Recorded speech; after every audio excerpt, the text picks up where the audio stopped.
Hello friend, welcome to machine made. आज मैं आपको 40 ऐसे जी कोड और एम कोड बताने वाला हूँ जिसको सीखने के बाद आपको प्रोग्रामिंग में कोई प्रॉब्लम नहीं आएगी।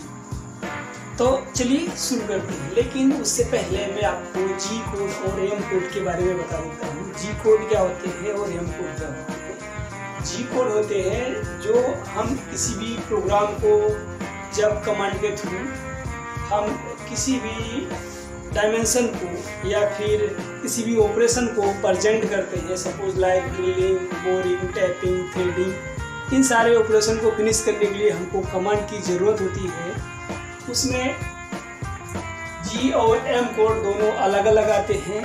जी यानी ज्योमेट्रिक कोड होता है जो हमारा ड्राइंग से रिलेटेड होता है, और एम कोड जो होता है वो हमारा मशीन से रिलेटेड होता है।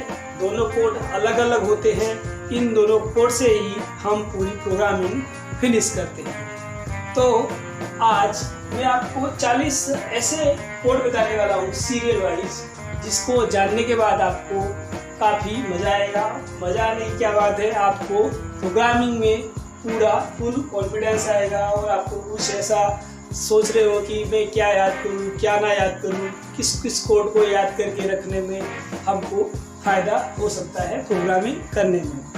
तो चलिए सबसे पहले बता देता हूँ। यहाँ पे मैंने सब पार्ट में डिवाइड कर दिया है। चलो मैं आपको यहाँ से दिखा देता हूँ। यहाँ पे जो G00 है और जो G01 है उसको मैंने किसी कैटेगरी में नहीं रखा है, जबकि ये आता है हमारा लीनियर। देखो, अब यहाँ पे तीन टाइप के मूवमेंट होते हैं एक्चुअल में। एक तो होता है हमारा जहाँ पे कोई कटिंग एरिया नहीं है, मतलब नॉन कटिंग मटेरियल है, जहाँ पे कोई मटेरियल का कटिंग नहीं है, मतलब वो खाली एरिया है। वहाँ पे हमको टूल को रैपिड मोशन में मूवमेंट कराना है। और इसके अलावा आता है हमारा लीनियर बोले तो किसी भी एक लाइन में ही जो मूवमेंट होगा टूल का वो करेगा। दूसरा जो है वो है सर्कुलर। अब सर्कुलर में दो टाइप के मूवमेंट होते हैं, एक हमारा क्लॉकवाइज, दूसरा जो है वो एंटी क्लॉकवाइज।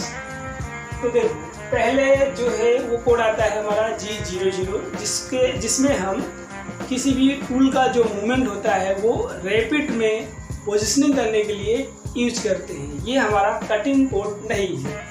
अब इसके अलावा सेकंड पे जो है हमारा वो G01 क्या है, ये लीनियर फीड मोशन है।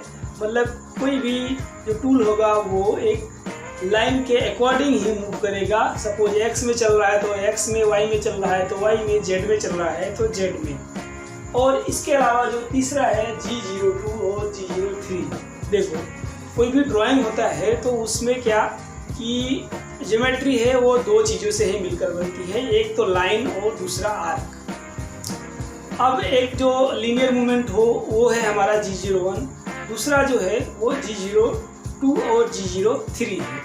उसमें क्या होता है कि कोई भी टूल हो, अगर उसको हमको क्लॉकवाइज ऐसे मूवमेंट करवाना है तो हम G02 यूज करेंगे। अदरवाइज हमको एंटी क्लॉकवाइज अगर मूवमेंट करवाना है तो हम G03 यूज करते हैं।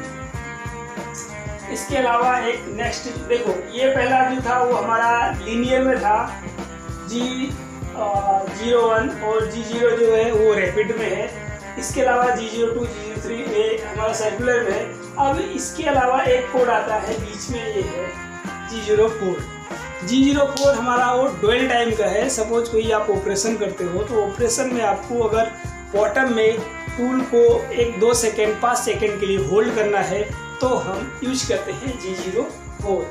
इसके अलावा नेक्स्ट जो हमारे कोड है G15 और G16, वो कोड हम पोलर पोजिशनिंग के लिए यूज करते हैं। सपोज हमको एंगुलर में ड्रिलिंग करना है तो उसके लिए यूज करते हैं। इसको हम डायरेक्ट सब प्रोग्राम के थ्रू किसी भी जो ड्रिल का लोकेशन है वो हम प्रोग्राम कर सकते हैं।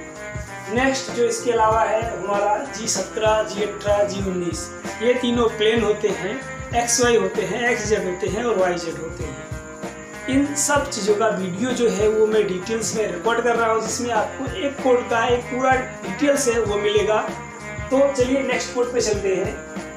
इसके अलावा जो हमारा G20 और G21 है वो है हमारा यूनिट। यूनिट क्या मतलब, जैसे हम इंडियन है या फिर बाहर वाले अदर सारे कंट्री है, तो सब अलग अलग यूनिट यूज करते हैं। जैसे कि अगर आप मैट्रिक में प्रोग्रामिंग करते हो तो मैट्रिक बाय डिफ़ॉल्ट सेट करवा लेने का, जो हमारा इंजीनियर आता है मशीन पे जब इंस्टॉलेशन हो रहा होता है तब। अदरवाइज हमको अगर इंच में काम करना है तो जो इंच वाला होता है वो G20 होता है, उसको हमको सेट करवा लेना होता है। ये एक ही बार सेट करवाना होता है, इसको बार बार सेट करवाने की कोई ज़रूरत नहीं होती है।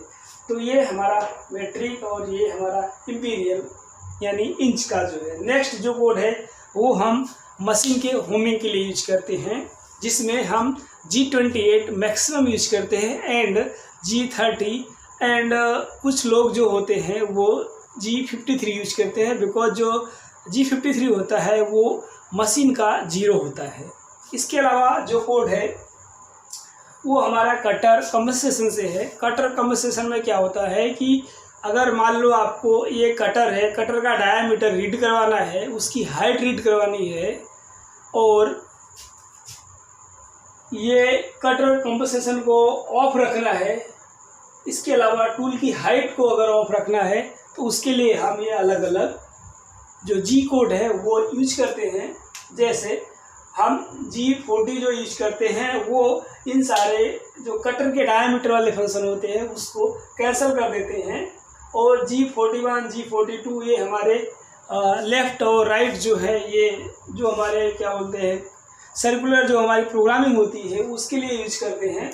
और जो G43 है ये हमारा टूल का हाइट मेजर करने के लिए यूज करते हैं। G49 है वो हम हाइट को कैंसिल करने के लिए यूज करते हैं। नेक्स्ट ये तो हमारा हो गया कटर कंपनसेशन। आप यहाँ से देखिएगा एक मैंने अलग अलग जो हमारे काम के हिसाब से स्पेसिफिक मैंने इसको अलग कर दिया है सारे कोड को, जिससे आपको याद करने में आसानी हो। अगर आपको कुछ डाउट हो तो आप हमें कमेंट कर सकते हैं और मेल भी कर सकते हैं। मैं आपको मेल आईडी मेंशन कर दूंगा वीडियो के डिस्क्रिप्शन में। तो नेक्स्ट जो है वो हमारा G कोड जो है वो है WCS, यानी जो हमारा वर्क ऑफसेट होता है, जहाँ पे हम पार्ट का 0 करते हैं। पार्ट का जो 0 होता है उसको स्टोर करने के लिए हमारे पास G54 से G59 तक जो एक वैल्यू होती है ऑफसेट की, उसमें हम जो रिकॉर्ड करते हैं यानी वहाँ पे हम नोट करते हैं, वहाँ पे हमको लिखना होता है पार्ट का 0 कहाँ पे हम रख रहे हैं। तो जो G54 से G59 तक होता है। इसके अलावा और जो 64, 32 ऐसे करके, और जैसे मशीन मैन्युफैक्चरर होते हैं वो देते हैं, जैसे आपको हाथ में मिल जाता है कि G154 से लेके P1, P2, P3 ऐसा करके आता है, वैसे आपको थानुक में भी मिल जाएगा कि G54.1, 2, 3, 4 ऐसा करके आपको मिल जाएगा, जहाँ पे आप ज़्यादा वर्क ऑफसेट स्टोर कर सकते हो, लेके सेव कर सकते हो। इसके अलावा अब हम नेक्स्ट जो आ रहा है G कोड, वो हम आ जाते हैं होल मेकिंग में। होल मेकिंग एक प्रोसेस है जिसमें आपका ड्रिलिंग, बोरिंग, चैम्फरिंग, इसके अलावा आपको मिल जाएगा रीमिंग भी आ जाएगा उसी में। थ्रेडिंग इसमें नहीं आएगा क्योंकि टेपिंग आ सकता है। इसके अलावा जो थ्रेडिंग होता है वो अलग एक ऑपरेशन हो जाता है, तो उसको हम G कोड में कंसीडर नहीं करेंगे क्योंकि उसमें डायमीटर अलग होता है और उसके हिसाब से हमको प्रोग्रामिंग करनी होती है। तो यहाँ पे जो होल मेकिंग में है ये है हमारा G73।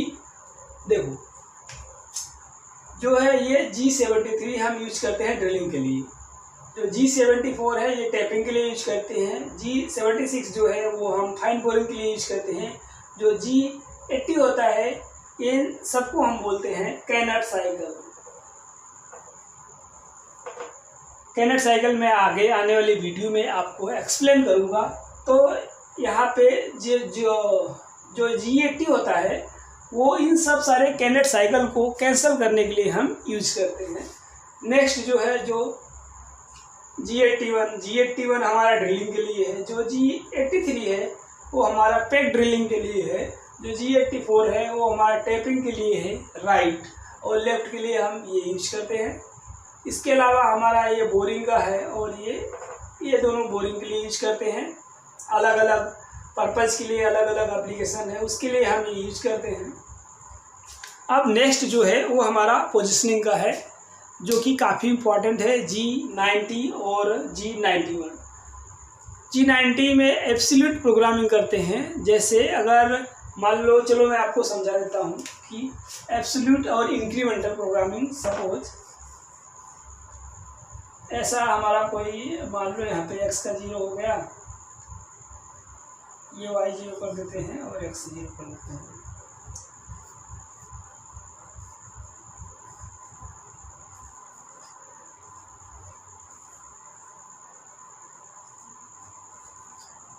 अब देखो, जैसे कोई एक होल हो गया, यहाँ पे मैंने एक होल ड्रॉ कर दिया है और मान लो आपका जो रेफरेंस पॉइंट है वो यहाँ पे है, यहाँ से मान लो ये 50 mm दिया है और दूसरा जो है यहाँ से 50 mm दिया है।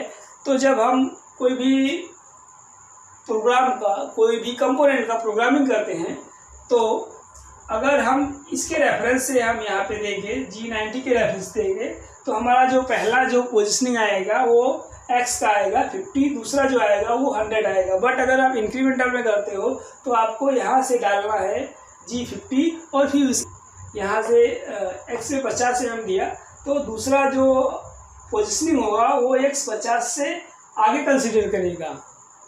समझ रहे हो? यहाँ से G50 से आगे कंसीडर करेगा। अगर आप एब्सोल्यूट में देते हो तो यहाँ से सीधा आपको x 100 देना है और x 50 देना है, ये आपको पोजिशनिंग में मिल जाएगा। और नेक्स्ट जो है वो हमारा G94 और G95 है, वो हमारा फिट रेट के लिए प्रोग्रामिंग करते हैं। G94 हम ऐसे जनरल पर्पज़ के लिए मिलिंग में यूज करते हैं और जो G95 होता है वो हम टाइपिंग में यूज करते हैं, पिच को रीड करवाने के लिए। नेक्स्ट जो है G98 और G99, ये जो है हमारा वो है रिट्रैक्शन प्लेन जो है हमारा। जब भी हम ड्रिलिंग, बोरिंग, टैपिंग ये सब करते हैं तो हम जो कैनेट साइकिल होती है उसमें टूल को क्या बोलते हैं कि जो उसकी सरफेस होती है उसके ऊपर, मतलब वो जो रिटर्न प्लेन होता है वहाँ पे बुलाने के लिए यूज करते हैं। सपोज मान लो ये कोई सरफेस हो गई और यहाँ पे हमको टूल को बुलाना है 10 mm, तो आपको G98 यूज करना है। और मान लो अगर यहाँ के बाद यहाँ पे आपका कोई क्लैंप है और यहाँ से आपको सीधा उठा के यहाँ पे लेके आना है, तो आप G98 यूज करेंगे। अदरवाइज जैसे मान लो आपका कोई एक सरफेस है, एक फेस पे आपके पास कोई भी क्लैंप नहीं है और आपको 1-2 mm ऊपर उठा के फिर टूल को मूवमेंट करवाना है, तो आप G99 का यूज करेंगे। और ये तो रहे हमारे जी कोड हम समझ लेते हैं। जो हमारे लीनियर है वो है G01, सर्कुलर है जो G02, G03 है। इसके अलावा पोलर में G15, G16 है। उसके अलावा बीच में भी छूट जाता है G4 जो है हमारा, वो डुअल टाइम के लिए है। नेक्स्ट जो है हमारा वो है प्लेन सिलेक्शन G17, 18, 19। और इसके अलावा यूनिट में हम यूज करते हैं G20, G21। इसके अलावा होम मशीन को होम करवाने के लिए G28, 30 और 53 का यूज करते हैं। और नेक्स्ट जो आ जाते हैं कटर कंपनसेशन के लिए और हाइट के लिए हम यूज करते हैं G40, G41, G42, G43, G49। ये एक कटर कंपनसेशन का पूरा ग्रुप है। और इसके अलावा हम पार्ट को 0 करवाने के लिए G54 से G59 तक यूज करते हैं। इसके अलावा होल मेकिंग में हम G73, G74, 76, G80, G81, G83, G84, G85, G86 ये सारी चीज़ें ड्रिलिंग, बोरिंग, टैपिंग में यूज करते हैं होल मेकिंग के लिए। और पोजिशनिंग के लिए हम यूज करते हैं G90, G91 और फिट रेट के लिए हम यूज करते हैं G94 एंड G95। और रिटर्न प्लेन के लिए हम यूज करते हैं G98 और G99। तो आई होप यहाँ तक जो आपको जी कोड है वो आपको समझ में आ गया होगा, क्योंकि इतने जी कोड सीखने के बाद आपको प्रोग्रामिंग में कहीं प्रॉब्लम नहीं आने वाली है, ये मैं आपको चैलेंज कर सकता हूँ। चलिए, अब ये तो रहे हमारे जी कोड, क्योंकि जी कोड प्रोग्रामिंग जो होता है वो प्रोग्रामिंग जी कोड अकेले कोई फिनिश नहीं कर सकता है, उसके लिए हमको एम कोड की हेल्प लेनी पड़ती है। तो यहाँ पे मैं आपको बताने वाला हूँ कि आपको M00 से लेके M01, M02, M03, M04, M05, M06, 7, 9, 8, 10 तक बोलूँ, 11 तक बोलूँ तो आपको ये इतने कंटिन्यू जो M कोड हैं वो आपको याद रखने पड़ेंगे। उसके अलावा M99 और 8 भी याद रखने पड़ेंगे, M30 भी याद रखना पड़ेगा, क्योंकि ये सारे कोड है वो मोस्ट एक्टिव कोड है और आपको डेली लाइफ में, प्रोग्रामिंग लाइफ में आपको ये कोड सब ज़बानी याद होने चाहिए, मुंह पे याद होने चाहिए आपको। चलिए मैं आपको एक एक करके एक्सप्लेन कर देता हूँ। यहाँ पे जो M00 है वो हमारा प्रोग्राम स्टॉप का है और M01 है वो भी हमारा प्रोग्राम स्टॉप का है। बट दोनों में फ़र्क क्या है कि जब M01 लिखते हैं हम तो कंट्रोल पैनल पे हमको एक स्विच होता है M01 का, ऑप्शनल स्टॉप का, जिसको हमको ऑन करना होता है तो ही ये कोड काम करेगा, अदरवाइज ये कोड काम नहीं करेगा। M03, M04 हम स्पिंडल की डायरेक्शन को रोटेट करने के लिए यूज करते हैं और M05 स्पिंडल को डायरेक्शन को स्टॉप करने के लिए यूज करते हैं और M06 हम टूल को यूज करने के लिए यूज करते हैं, टूल को चेंज करवाने के लिए यूज करते हैं। M07, 8 ये यूज करते हैं हम कूलेंट के लिए। M09 जो है वो कूलेंट को बंद करने के लिए यूज करते हैं। M10 जो है हमारा और M11 है, ये कोई अगर आप प्रोग्रामिंग करते हो 4th या 5th एक्सिस में तो 4th एक्सिस को लॉक करने के लिए होता है। ये हर मशीन में अलग अलग होता है। जो हमारा मशीन मैन्युफैक्चरर होता है, मशीन कोड वही प्रोवाइड करता है और मशीन के साथ वो मैनुअल भी आपको मिलता है। इसके अलावा जो मोस्ट एक्टिव एम कोड है वो M98 और M99 है और M30 है। देखो दोस्तों, अगर आप ये सारी चीज़ें सीख रहे हो, समझ रहे हो, आपको अगर मज़ा आ रहा है तो यार चैनल को सब्सक्राइब करिएगा ताकि आपको सही प्रोग्रामिंग का नॉलेज मैं आपको डिलीवर कर सकूं।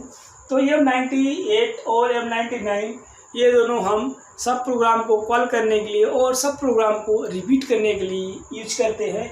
M30 जो है वो हमारा प्रोग्राम का एंड बताता है और प्रोग्राम को रिवाइंड कराता है कि हम प्रोग्राम को पूरा फिनिश कर चुके हैं और हम नए साइकिल की शुरुआत कर सकते हैं या नए साइकिल को स्टार्ट कर सकते हैं।